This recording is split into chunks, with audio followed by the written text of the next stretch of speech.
Hello friends, good evening. मैं शिवम कुमार स्वागत करता हूं आप सभी का आपके अपने यूट्यूब चैनल ज्ञान एक्सपी में। तो दोस्तों, आज की इस वीडियो में हम कशेरुकी से संबंधित कुछ महत्वपूर्ण प्रश्न डिस्कस करेंगे। काफ़ी छोटा सा टॉपिक है, तो प्लीज़ आप लोग वीडियो के अंत तक बने रहिएगा। जो है 20 से 22 मिनट का टॉपिक है, तो प्लीज़ आपसे रिक्वेस्ट है कि इतना भी नहीं होगा, बहुत ही ज़्यादा है। तो ये टॉपिक आपका 17 से 18 मिनट में कंप्लीट हो जाएगा। तो फ्रेंड्स, आपसे रिक्वेस्ट है कि प्लीज़ आप लोग वीडियो के अंत तक बने रहिएगा और इन सभी के वीडियोस के पीडीएफ के लिए लिंक डिस्क्रिप्शन बॉक्स में है, या आप टेलीग्राम ऐप पे जॉब एक्सपी सर्च करके हमारे ग्रुप से जुड़ सकते हैं। ठीक है, जॉब एक्सपी लिंक भी डिस्क्रिप्शन बॉक्स में प्रोवाइड की गई हुई है, तो आप लोग वो भी ज़रूर ज्वाइन कीजिए। और शाम 4 बजे जो कंप्यूटर की क्लास होती है वो भी आप ज़रूर से ज्वाइन किया करिए, कि सारे इंपॉर्टेंट क्वेश्चन हैं और आपके एसएससी में काफ़ी हेल्पफुल होंगे। ठीक है, तो चलिए शुरू करते हैं और देखते हैं आज का पहला क्वेश्चन। अगर आपको वीडियो अच्छा लगे तो बस लाइक कर दीजिएगा। ठीक है, तो चलिए देखते हैं आज का पहला क्वेश्चन। तो फ्रेंड्स, आपका पहला क्वेश्चन है कि 5 जगत, ठीक है, ध्यान से देखिएगा, कि 5 जगत वर्गीकरण किसने किया था। तो अब आपको बताना है कि 5 जगत का वर्गीकरण जो है किसने किया था। आपके ऑप्शन हैं विटेकर, हैकेल, लीनियस या कोपलैंड। तो अच्छा क्वेश्चन है। और अब आपको बताना है कि 5 जगत जो है वर्गीकरण किसने किया था।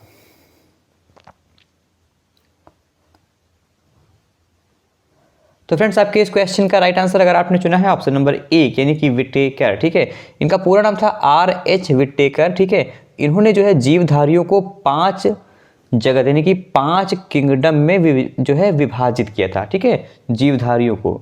ठीक है, इसमें आपका ऑप्शन नंबर ए सही हो जाएगा। चलिए डिस्कस कर लेते हैं कि वो जो है 5 जगत कौन कौन से थे, क्योंकि ये भी इंपॉर्टेंट है। तो ये थे मोनेरा, प्रोटिस्टा, प्लांटी, कवक और एनिमेलिया। ठीक है, ये भी 5 जगत थे जिन्होंने जो है जिसको इन्होंने विभाजित किया था। तो ऑप्शन नंबर 1 आपका इसमें सही हो जाएगा। ठीक है, वीडियो को 10 सेकंड आप बैक कर लीजिए और आपको जो है समझ में आ जाएगा। ठीक है ना, चलिए ले चलते हैं आपको आगे अगले प्रश्न की तरफ। तो फ्रेंड्स, आपका अगला प्रश्न है कि एक समान गुण, यानी कि एक समान गुणों जैसे पृष्ठ, रज्जु तथा पृष्ठीय खोखला तंत्रिका के तंत्र के आधार पर प्राणियों जैसे मछली, उभयचर, सरीसृप, पक्षी और स्तनधारियों को किस संघ में रखा गया है। देखिए क्वेश्चन अच्छा है, ध्यान से देखिएगा, बोर मत होइए। ठीक है, क्योंकि सेकंड क्वेश्चन ही, और अगर अभी से बोर होंगे तो क्लास कैसे चलेगी। देखिए, एक समान गुण जैसे, ठीक है, एक समान गुण जैसे कि पृष्ठ यानी कि नोटोकॉर्ड। ठीक है, जैसे इसकी जिसमें कि पृष्ठीय खोखला तंत्रिका के आधार पर, जैसे कि मछली हो गया, उभयचर हो गया, सरीसृप हो गया, तो इनको किस संघ में रखा गया है। तो ये आपके ऑप्शन है। और अब बताइए कि आपके इस क्वेश्चन का राइट आंसर क्या होगा। अगर आपको क्वेश्चन समझ में नहीं आ रहा है तो आपको ये जरूर पता हो जाएगा कि मछली, उभयचर, सरीसृप और पक्षियों और स्तनधारियों को किस संघ में रखा गया है, शायद पूछ ले आपसे।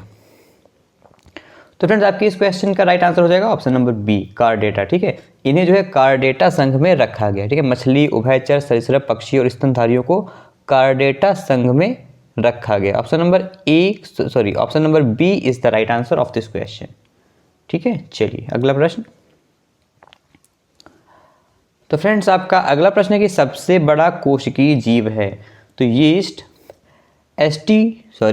एसिटोबुलेरिया, एसिटोबैक्टर और अमीबा। तो इनमें से आपको बताना है कि सबसे बड़ा कोशिकीय जीव कौन सा है। अच्छा क्वेश्चन है, ध्यान से देखिएगा। और अब बताइए कि आपके इस क्वेश्चन का राइट आंसर क्या होगा।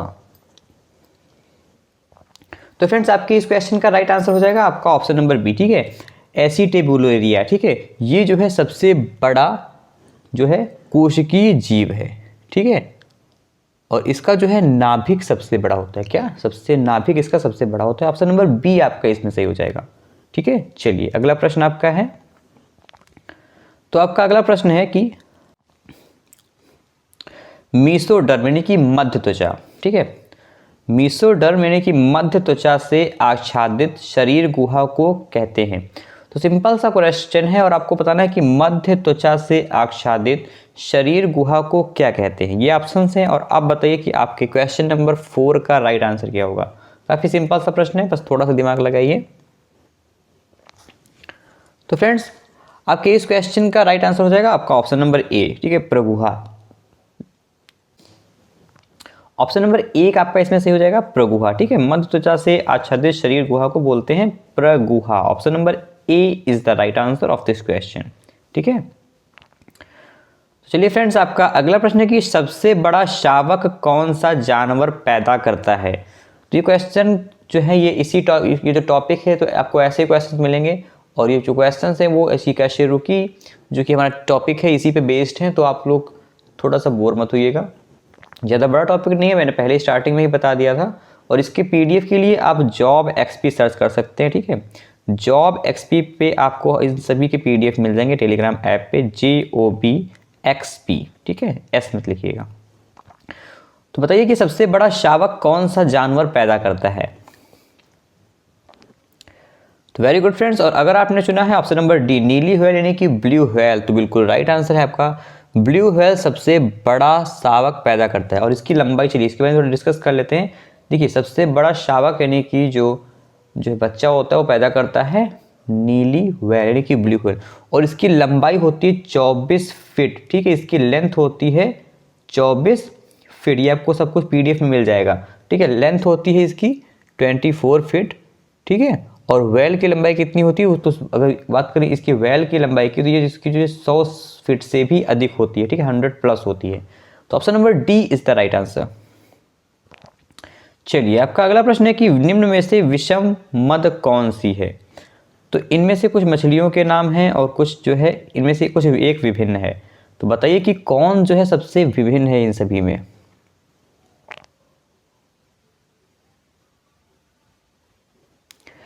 वेरी गुड फ्रेंड्स, और इस क्वेश्चन का राइट आंसर हो जाएगा आपका ऑप्शन नंबर डी मत्स्य।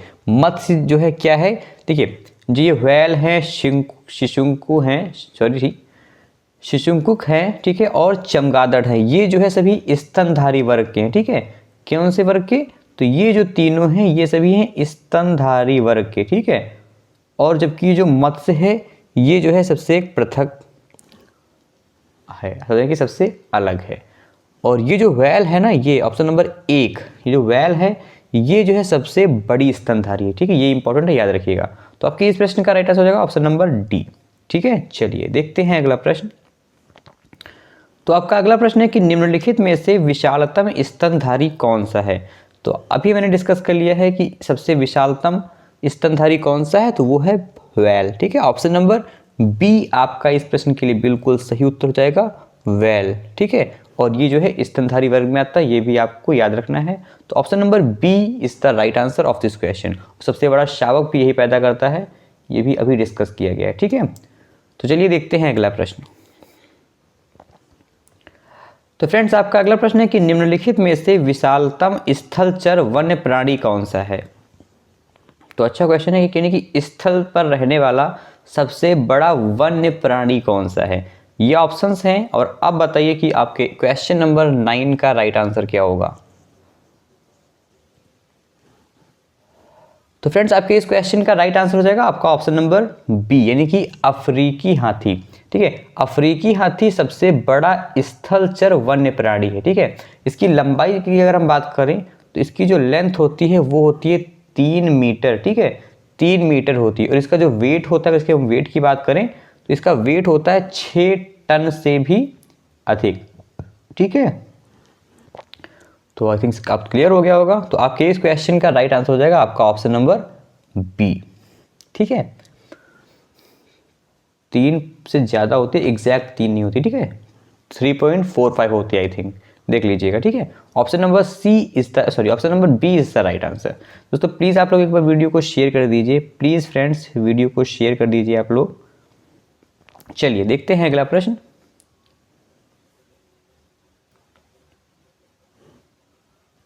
तो फ्रेंड्स, आपका अगला प्रश्न है कि आर्कियोप्टेरिक्स में निम्नलिखित में से सरीसृप के लक्षण थे। तो जो आर्कियोप्टेरिक्स में जो है निम्नलिखित में से सरीसृप के लक्षण कौन से थे। तो अब बताइए आप लोग कि आपके क्वेश्चन नंबर 10 का राइट आंसर क्या होगा। तो वेरी गुड फ्रेंड्स, और इस क्वेश्चन का राइट आंसर हो जाएगा आपका ऑप्शन नंबर बी। ठीक है, यानी कि नखरित पंख, जबड़े, दांत और पूंछ। ठीक है, ऑप्शन नंबर बी आपका इसमें सही हो जाएगा। ठीक है, नखरी दांत, तो नखरी पंख, जबड़े तथा मूंछ। ठीक है, चलिए अब हम ले चलते हैं आपको आगे अगले प्रश्न की तरफ। तो फ्रेंड्स, आपका अगला प्रश्न है कि मानव जातियों के वर्गीकरण के लिए निम्न में से किस कसौटी का प्रयोग नहीं किया जा सकता है। तो मानव जातियों के वर्गीकरण के लिए किस कसौटी का प्रयोग नहीं किया जाता है? आंखें, कान, नाक या बाल। तो फ्रेंड्स, आपके इस क्वेश्चन का राइट आंसर हो जाएगा ऑप्शन नंबर बी, कान। यानी कि मानव जातियों के वर्गीकरण के लिए कान का जो है इसमें डिफरेंस नहीं किया जाता है। Option number B is the right answer. ठीक है, तो फ्रेंड्स, आपका अगला प्रश्न है कि जिन प्राणियों में कोशिकाएं 3 भ्रूणीय स्तरों में विभाजित होती हैं उन्हें कहते हैं। तो यानी कि जिन प्राणियों में कोशिकाएं 3 भ्रूणीय स्तरों में विभाजित होती हैं तो उन्हें क्या कहते हैं? अच्छा क्वेश्चन है, पूछा गया है। प्रश्न है कि द्विकोरिक, बाह्य त्वचा, त्रिकोरिक या अंतः त्वचा। तो अब आप लोग बताइए कि आपके क्वेश्चन नंबर 12 का राइट आंसर क्या होगा। हम आपको एक चॉइस देते हैं कि इन दो में से आपका एक राइट आंसर है। और अब बताइए कि जिन प्राणियों में कोशिकी जो होती हैं वो जिसमें 3 भ्रूणीय स्तरों में व्यवस्थित होती हैं तो उन्हें क्या बोलते हैं? तो इस क्वेश्चन का राइट आंसर हो जाएगा आपका ऑप्शन नंबर सी, यानी ठीक है, त्रिकोर, यानी कि 3 कोशिकों में अगर विभाजित हो रही है तो उनको त्रिकोरकी ही बोलेंगे, है ना। ये ट्रिक है, याद कर लीजिए। Option number C is the right answer. ठीक है ना, चलिए ले चलते हैं आगे अगले प्रश्न की तरफ। तो फ्रेंड्स, आपका अगला प्रश्न है कि अकशेरुकी में नहीं होता है।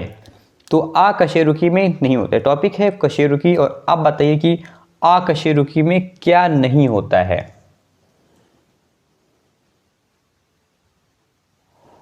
तो वेरी गुड फ्रेंड्स, और इस आपके इस क्वेश्चन का राइट आंसर हो जाएगा ऑप्शन नंबर सी। ठीक है, पृष्ठरज यानी कि नोटोकॉर्ड, ये जो है अकशेरुकियों में नहीं पाया जाता है। तो ऑप्शन नंबर सी आपका इस प्रश्न के लिए बिल्कुल सही उत्तर है।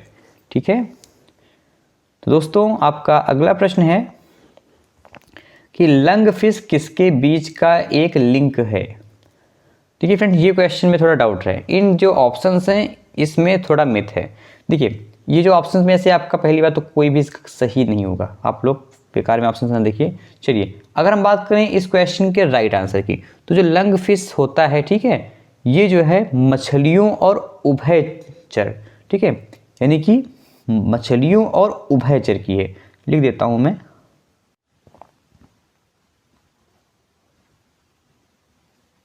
सॉरी पीडीएफ ले देता हूं, मछलियों और उभयचर के लिए। ठीक है, इनमें से आपका कोई भी गलत जो है सही नहीं होगा, ये आपका राइट आंसर है। ठीक है ना, चलिए देखते हैं अगला प्रश्न।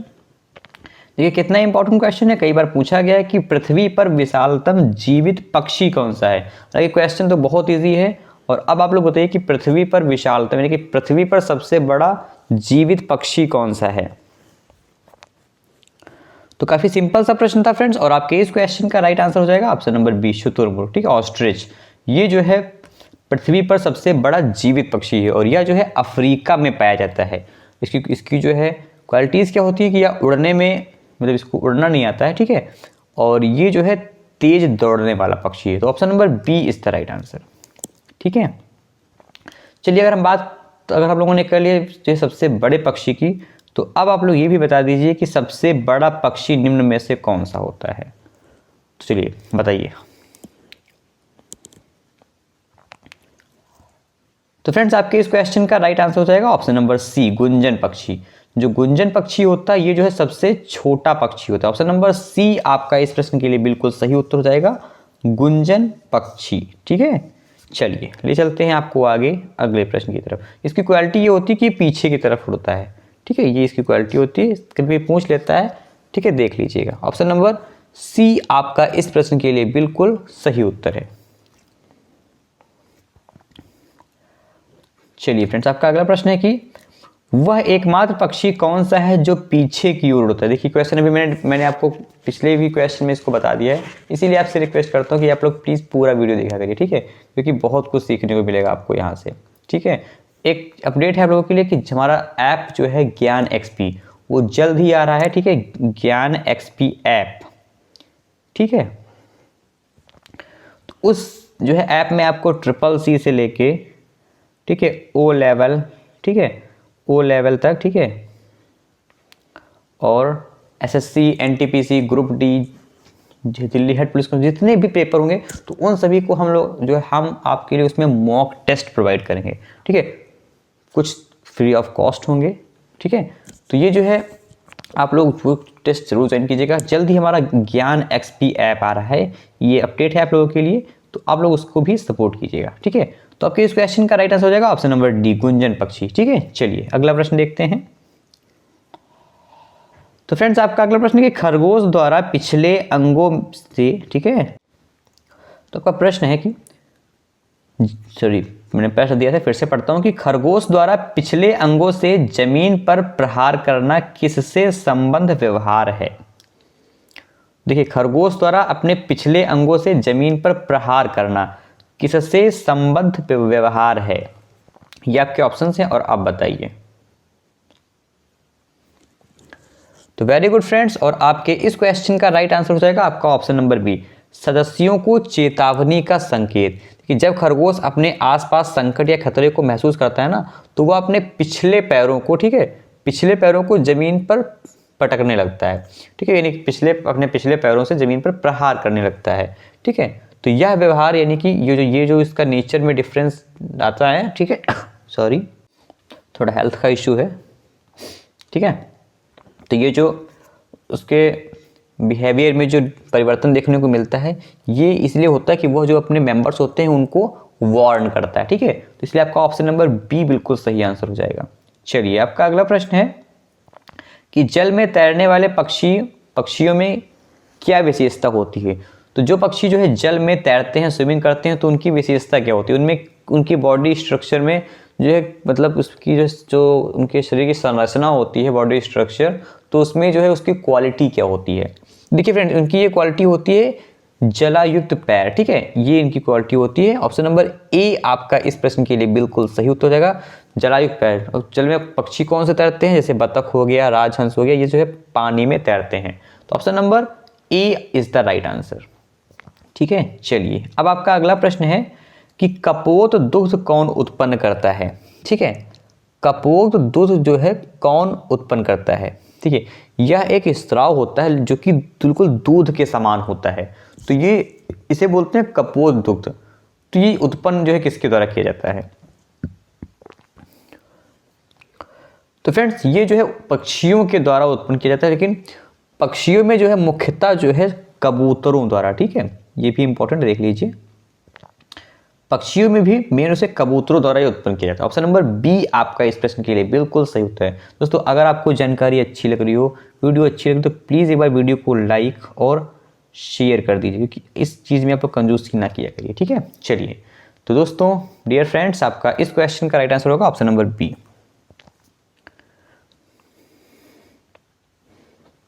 तो आपका अगला प्रश्न है कि संसार में सर्वोत्तम दूधिया नस्ल है। तो संसार की जो है सबसे ज़्यादा, सबसे बड़ी दूध वाली नस्ल कौन सी है। तो फ्रेंड देखिए आपके इस क्वेश्चन का राइट आंसर हो जाएगा आपका ऑप्शन नंबर B, यानी कि होल्स्टीन फ्रीजियन, ठीक है। ये जो है संसार की सबसे बड़ी दूधिया नस्ल है। ऑप्शन नंबर B आपका इसमें सही होगा, ठीक है। और यह जो है सबसे बड़ी दूध उत्पादन करने वाली गाय की नस्ल है, ठीक है। ये किसकी नस्ल है, तो ये है गाय की नस्ल, ठीक है। चलिए फिर से लिख देता हूं मैं इधर।